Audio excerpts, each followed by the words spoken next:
Hello and welcome. Today we've got Adam Shardlow and James Mason. And today we are going to be discussing whether the Ukraine crisis has affected the gold market. Now, just before we begin, you can subscribe to our Telegram channels and to nicholasveniamin.com for my free email updates. And if you're watching this for the first time on YouTube, I will leave the link below in the description for the full interview, unless, of course, myself and the guests can choose our words wisely due to the insane censorship that's happening right now. Adam and James, thank you for joining me. How are you and what have you been up to? We'll go with James first. Yeah, we're great, Nicholas. Yeah, we're just super duper busy. Again, every time we do a video, we get a lot of people getting in contact with us. So it's just trying to keep up with that flow and trying to make sure we get back to people within 24 hours. That's what we aim for, because it's very unique what we do and it's not normal. So most people that come to us, it's the very first time they've actually bought any precious metals. So we just we hold their hands that little bit more, you know. Absolutely. Yeah, and it's all about empowering them to think for themselves and not telling them what to do. Absolutely. Yeah, so it takes that bit more time, Nicholas. It takes that little bit more time to help them get to where they want to be. And you're educating them as well as empowering them. Yeah. I had a conversation with a lady yesterday, and I just said to her, look, if we could tell you what to do, it would make our lives so much easier. Because some people do come to us and say, what should I do? And the easy thing is to say, just do this, this, and this. But we don't want to do that. We want to empower. First of all, we don't give financial advice. We don't want to give advice. We're not qualified to. But if people have to come to us for advice, then they're dependent on us. And that's what a lot of people in the financial world do. They make themselves the one that you always have to keep coming back to. We actually want to do ourselves out of a job if we can and educate you so that you're empowered and you can make decisions for yourself. Independently. But, yeah. But it takes longer to educate people than just tell them what to do. So, yeah, it's good. Absolutely. It's good, guys. We love it. What we do though, Nicholas, is we share what we do on Telegram. We've got our own Telegram page. We do share that on there. Yes. But again, people shouldn't just copy us, really, because they're all in different situations. Everyone's in unique situations. We're showing them what we're doing now, but we've been buying metals for years. You know, it just gives them an idea. It gives them an idea maybe where to start. Yeah. And we buy our metals. We follow the gold-silver ratio a lot, and we go from that.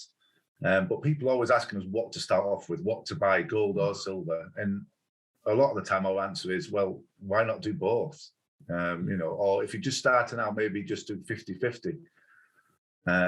You know, there's no right or wrong, really. It depends on their situation and where they want to be. And the main thing is their currency is out of the system. That's the main thing. Their hard-earned savings are out of the system and in something of value in precious metals. That's the main thing. If that makes sense. Absolutely. Adam, did you want to say anything as well?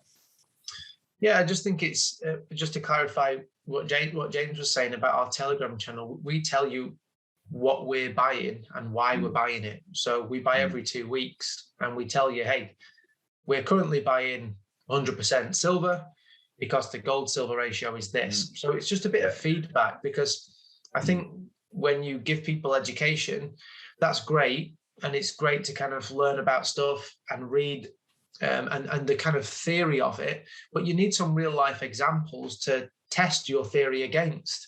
And that's what we found quite useful, because people can say, you're buying silver because the gold silver ratio is this. I was thinking the same, and it confirms what they've learned.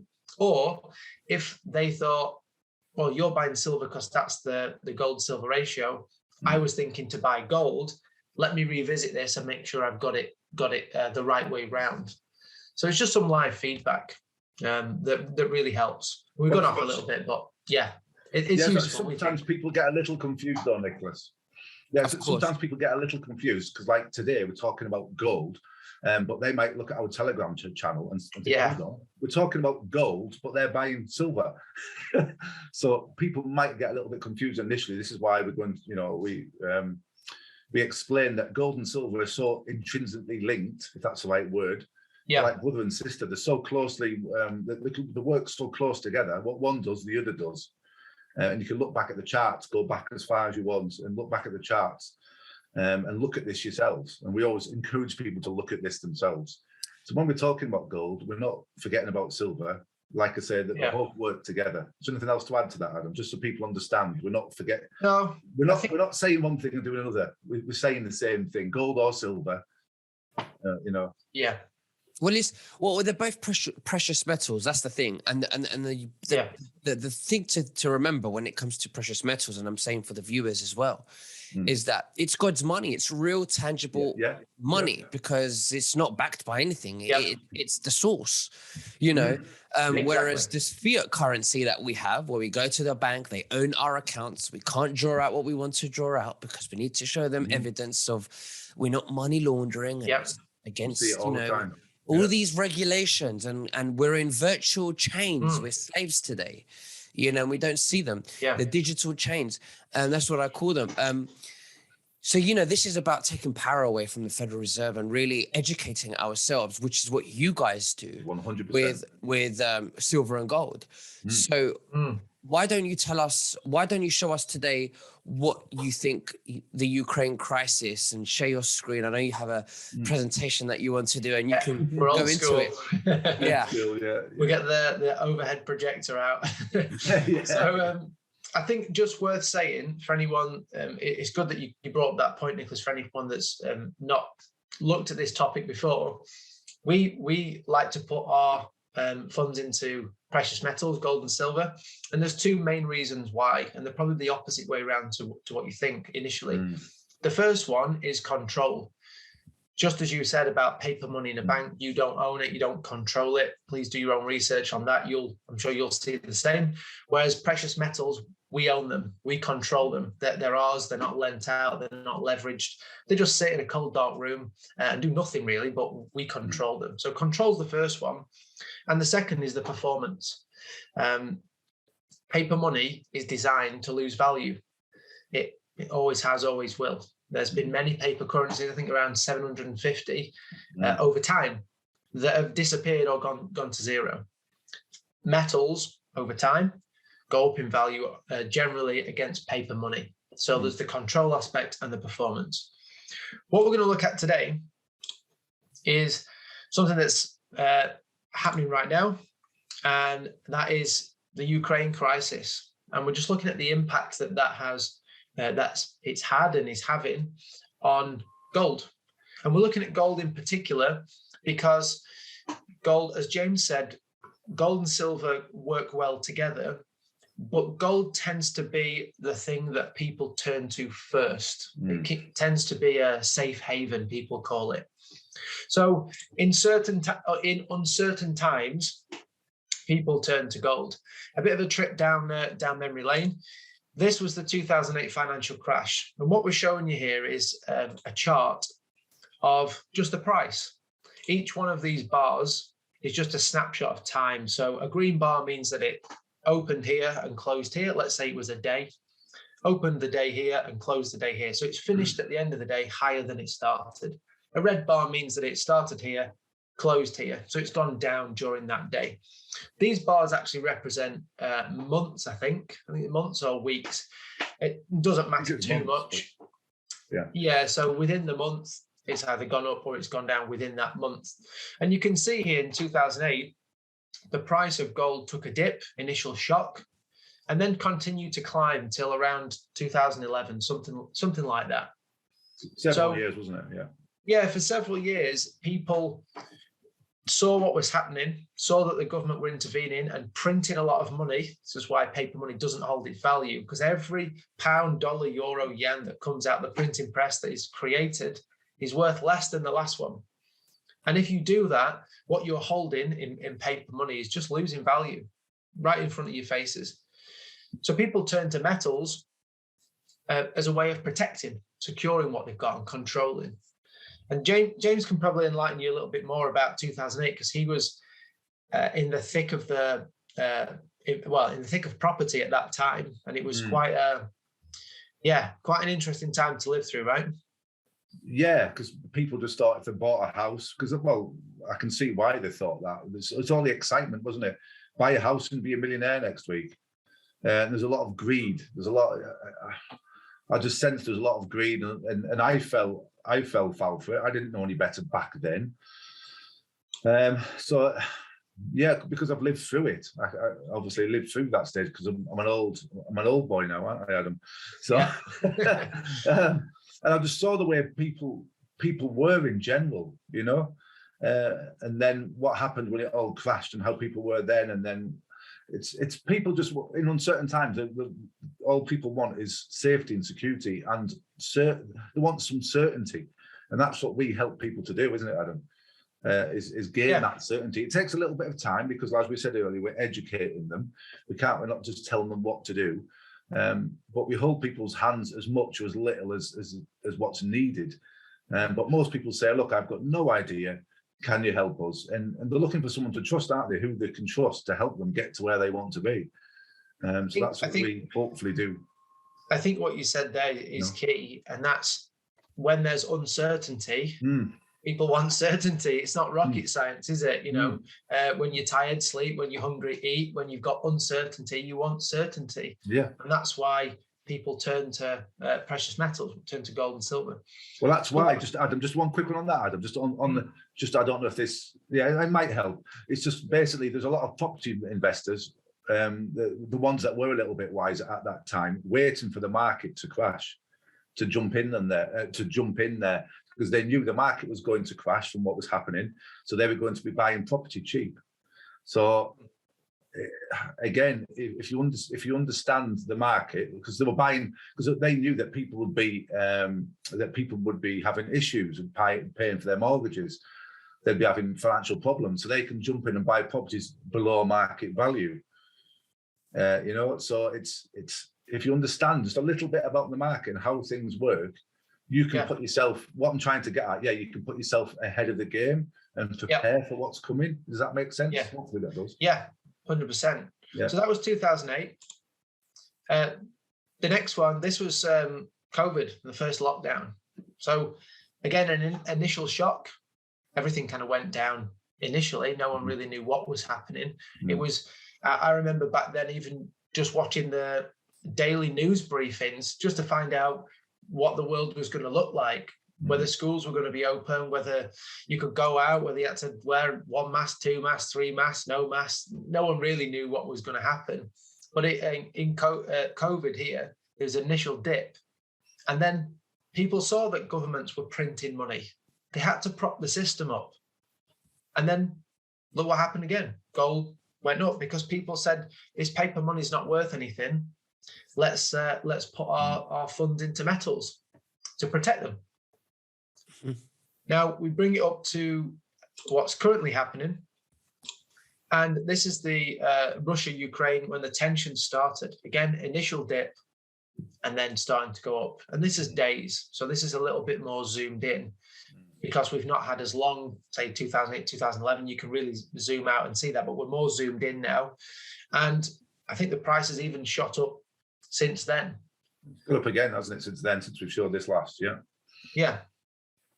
So again, history repeats itself. It's not an exact carbon copy, but it's people's psychology responding to shock, uncertainty, and initially panic, and then what are we gonna put our money into? What are we gonna turn to solve this problem of uncertainty? And gold seems to be the thing throughout history that people turn to. Well, that's what a real asset is. I mean, if you've got paper currency and if you've just got, for me, if you've got paper currency, you're a broke man. You know, it's all about having tangible assets. It's about being clever in this deep state system and turning the fiat currency, which is backed by thin air, and converting it into tangible assets, because that's what wealth is. Whether you put it in properties, gold, oil, I don't know, but it has to be tangible. And like what you're demonstrating now, gold is a great source because it's real money. Yeah, great point, Nicholas. I mean, this is something I've brought up a few times, and it's a good point because it's just reminded me of a good point. I spoke to at length. I spoke to a very wealthy guy many, many years ago, and this was well before I knew what I was doing. And he basically said to me, don't have your savings in cash. He said, buy assets instead, do a little bit of research and buy assets, swap your savings, your paper currency for assets. I never got it. I never understood it back then. But now, 100% understand it and wish that I took action back then. But at least we are now. There's no wrong time. The only wrong time is tomorrow, really, in our view. But at least we're doing it now. But back then, I wish I'd love to meet him again. I wish I could meet him again and talk to him again about it. But it was just so simple. He said, just swap your currency for assets. Do your research first. Look at something that's going to at least hold its value over time. At least, and absolutely something tangible you can touch. We're in the truth. We're in the truth. This is the truth community. Okay. The truth, where the Great Awakening, and, we should all be advocates to put in our, wealth into gold and silver, and taking that sovereign power away from the deep state Federal Reserve banking system. We should all be advocating and doing our part to take power away from them.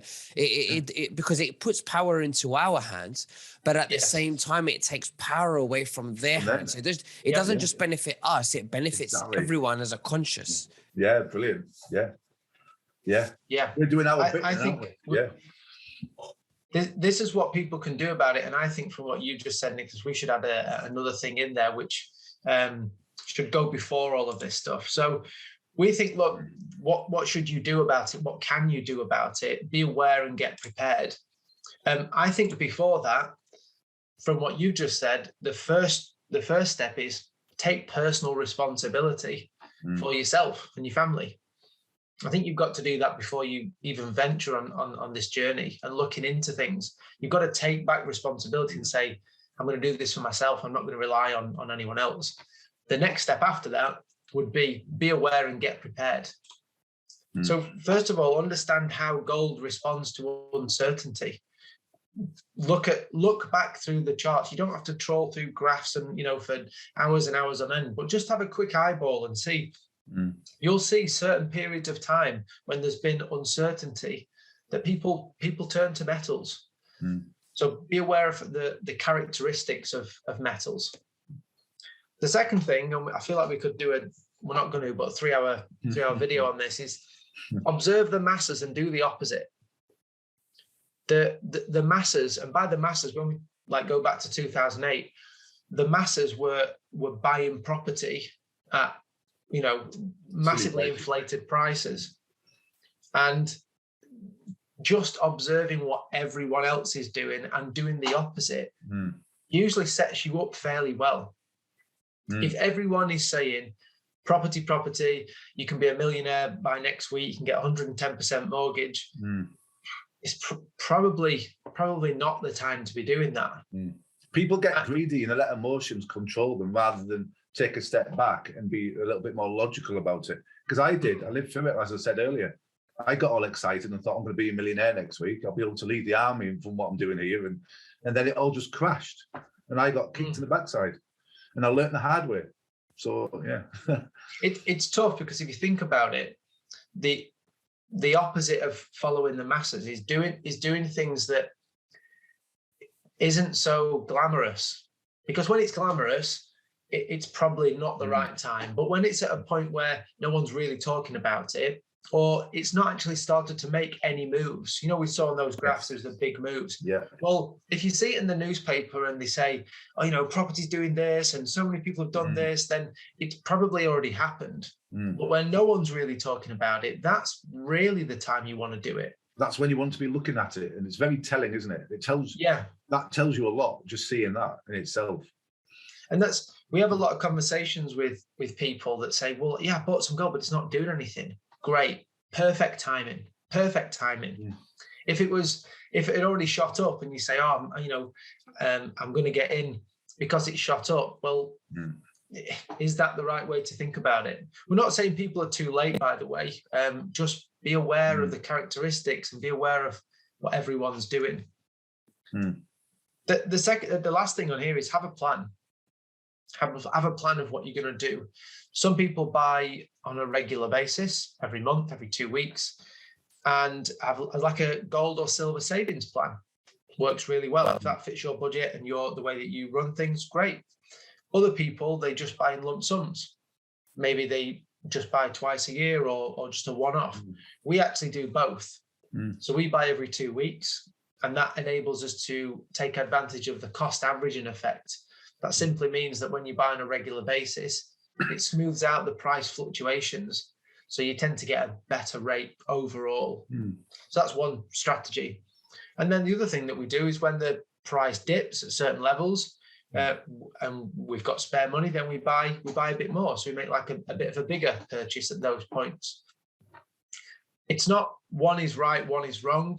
And it doesn't mean to say you have to do both or anything like that. It just means have a plan. Think about it. Think about what you're going to do and how you can set yourself up and your family up for the best outcome. And just one point on that, Adam, when you're buying weekly or buying every fortnight or every month, one of the ways we do it, it doesn't matter what the price is then either. Because as you said, you get the pound cost averaging effect, dollar cost averaging effect, whichever currency. So it doesn't matter what the prices are then. So that's why we like that. It's a great savings plan. Well, you explained it then anyway, didn't you? But that's why we do it. Yeah. So look, I know we're talking about things that have you've seen moves already, but that first chart that we showed you, the third chart about the Russia, Ukraine, and how things have started to move, that was looking at a few days. You're definitely not too late. The global financial pain has only just started. Look at 2008, look at COVID. Things don't turn around in a heartbeat. The fact of Russia going into Ukraine, I think it's extremely unlikely that Putin's going to turn around and go, do you know what? Let's turn the tanks round. I think it's, again, very unlikely that all of the Western sanctions that have been put on Russia are, just going to turn around and say, okay, we've changed our mind. You've turned the tanks around. Let's just stop doing that. These measures are put in place, and governments and countries have said, for a long-term degrading of the Russian economy. And we're not here saying what's right or wrong or what they should do or shouldn't do, but we're just looking at the facts. This is not going to end soon. It's going to be a long-term thing. And it's going to be painful for everyone. Europe relies on energy and gas from Russia. So they're sanctioning Russia, but they're also hurting themselves to some degree, maybe a lesser extent, and I'm sure it's been calculated, but it's going to be painful. So don't think you're too late. The pain has just begun, and there's definitely something that you can do for sure. Mm-hmm. The other thing is think like an investor. Think about, the time and the energy that you put into things and that you want to get a return. We put time and effort into so many different things in our lives. A lot of the time they are just costs. They're just one way. It's like an expense. You buy and then that's it. That kind of ends it. Whereas when you think like an investor, you're thinking about putting time, effort, energy, maybe into your education that then is going to serve you and pay you back your time, effort, energy. Same with metals. Look into it. You can get a great return from metals. You've just got to change your mindset a little bit because it's not something that's taught. This is one of our kind of missions, is things that we think you should have been taught at school. We're kind of filling that void. It's one of those. I think it's the most important point, to tell you the truth. Because if you haven't got the right mindset, then you won't do anything. You won't. Yeah, it just stops you in your tracks. You've got to invest in yourself personally, haven't you? In your own education and in your own mindset. That's what I did many years ago. When I was in the army, I spent hours and hours and hours. Well, not hours, a lot more. I spent a lot of time in any spare minute I had invested in my financial education. In just learning ways and means and creating income outside of my job in the army. That was passive income, so I could become financially secure, financially independent. And then I started going out and helping other people to do the same. And that's where it all began, basically. But if I hadn't spent that time educating myself and investing in myself, then I wouldn't be where I am now. far better place than what I was back then. So, but it does take a bit of time and effort. But we're here to help people, aren't we, Adam? We cut a lot of that out. It isn't saying that what we do is not rocket science. It really isn't. And that's the next step. Keep it simple.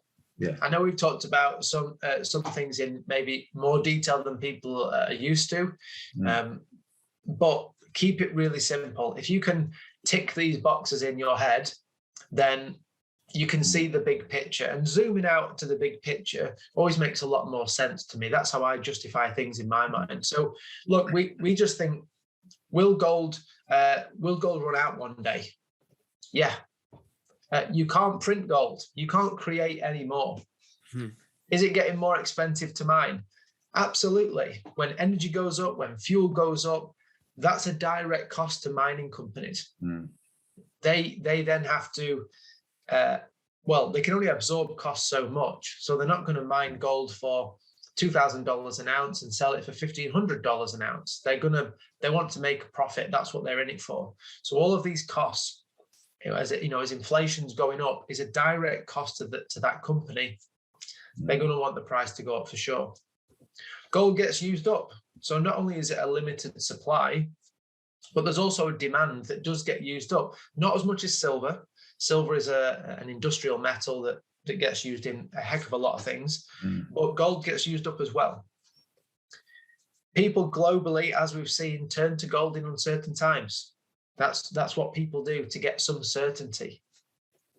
Paper money continues to go down in value. I don't think there'd be anyone that would argue with you about that. Even if you didn't know anything about inflation or the wheels of the economic machine, if you gave someone a £10, $10, €10 note and said, will this be able to buy you more or less in the future? I'm sure everyone would say less. You just kind of get it. It goes down in value. And the last thing is that paper money is vulnerable in a bank. You don't own that money. It's on the bank's balance sheet. And for us, just ticking and confirming those statements help us really make a decision on what we're going to do. And it confirms that, we're better with metals, with gold, with silver, than paper money in a bank. And that's what it all comes down to. The elevator pitch for metals is this: paper goes down, gold goes up, generally over the long term. Which one do you want? Question is, Adam, and James, there are so many people out there that we're programmed, and we're victims of this as well. We're stuck in our bubbles, and we're out. We don't want to come out of our comfort zones because it's not something we've done. This is new to us, but we know it's correct. We know it's the logical thing to do financially. It's the smart thing to do. So how do we break out of that system that we're in, the old system? How do we start thinking that way?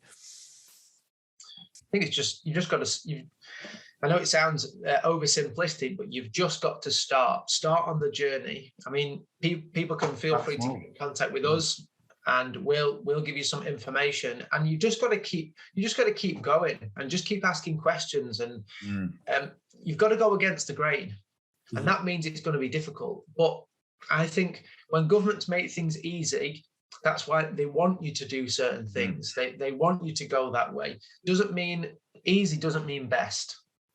So you got to go do your own research. Just start. And you'll get some momentum with your education. And then you've got to take the first step, haven't you? Yeah, you'll hear someone say, something on one video, and then you'll hear someone else, and then you'll start to pick up the common themes.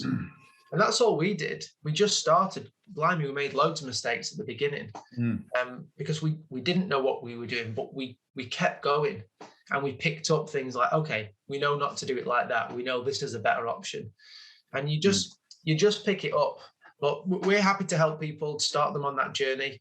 And just do what you can. Well, people have got an advantage now, Adam, haven't they? People have got an advantage because we share with them what not to do, or what we did wrong. So I'm saying wrong, it wasn't, but it's just there's better ways of doing things, and there's things we didn't know that obviously we would be better off for now if we did know back then. So that's what we're here for, to help people not make the same mistakes, or just get a better start, or you know, and we don't tell people what to do. We'll never do that. We don't believe in it. We don't believe in advice, but we'll always give them our thoughts, what we might do in that situation. But when people get into, you know, one of the main things is just to get in touch, because Adam's really good at and helping people decide for themselves what to do. Aren't you? You're just very good at helping them to decide and empowering them to decide. But everyone's very unique. Everyone's in different situations. So sometimes it might not be best buying gold right now, depending on their situation. Absolutely. People don't expect that, I think. They expect us to try and get them to buy gold. But we're not salesmen. We're not here. We're here to do what's best for them, not what's best for us. So we have many of those conversations. Yeah. So some people say to us, what should I do? And I say, look, we don't want to tell you what to do. If I was you right now, I wouldn't be putting all of your funds into gold. And we just have to be honest about it. That's not saying don't put any of it in, but we don't think you should be all into anything, actually. No. It's not about being 100% into anything. It's about protecting and diversifying. Most people are in cash and stock markets with pensions and things like that. So very, very heavy on that end. So we just want to give you the opportunity to learn. And if you want to take some action, then great, we're here to help you. Absolutely. Well, guys, it's been an absolute honor. Thank you so much for educating us on precious metals and how we can take that power. I'll be very happy to put the link below in the description so that people can ask you questions and you can educate them more, and you can have more discussions about that if anyone wishes to. Is there anything else that you'd like to say to the viewers before we finish? Adam, you go first. I think just one thing came to mind then, and it's something that we've always talked about, is what you don't know in the financial world does hurt you. And I know that's a bit of tough love, but it's really true, and it's shown true throughout the years that we've been doing this. What you don't know does hurt you, does come around to hurt you. So we encourage you, get educated. Number one, get educated first and foremost. The rest will work itself out. Thank you. And James, over to you. Yeah, I would say just please get off that fence. We've said it lots of times, haven't we, Adam? Because the longer you sit on that fence, the more it hurts your backside. So you've just tried to get off that fence and do something, and just start small. Start small. We say this to people all the time. You know, if you're a little bit unsure and you're a little bit scared of doing this, because it is like we said earlier, it's very unique what we do. If you're a little bit wary at first, just start small. Just buy a little tiny bit. See it in your account. You can even get it shipped to you if you wanted to, or sell it and see the cash come back into your bank, and just see it working. Start small, put your toe in the water, and then build on that. Once you build confidence, it's confidence in us, it's confidence in the system, it's confidence in the precious metals online account that our customers have. There's confidence in everything, isn't it, Adam, and the company? Yeah, that's it. But we've been doing this for a long time now. When we've been doing this, how long have we been doing? 10 years. Precious metals for the past 6 years. But it's all about helping people be in a better place financially, and that's all it is. And we just tell people how it is. We're not going to try and convince them of anything. We're not here for that. We'll just share our thoughts with them and share our knowledge with them, and then hopefully help to empower them to make their own decisions. That's what it's all about. Absolutely. Guys, thank you very much. And we'll speak again very soon. God bless you both. Bye-bye. Yeah, you take care, Nicholas.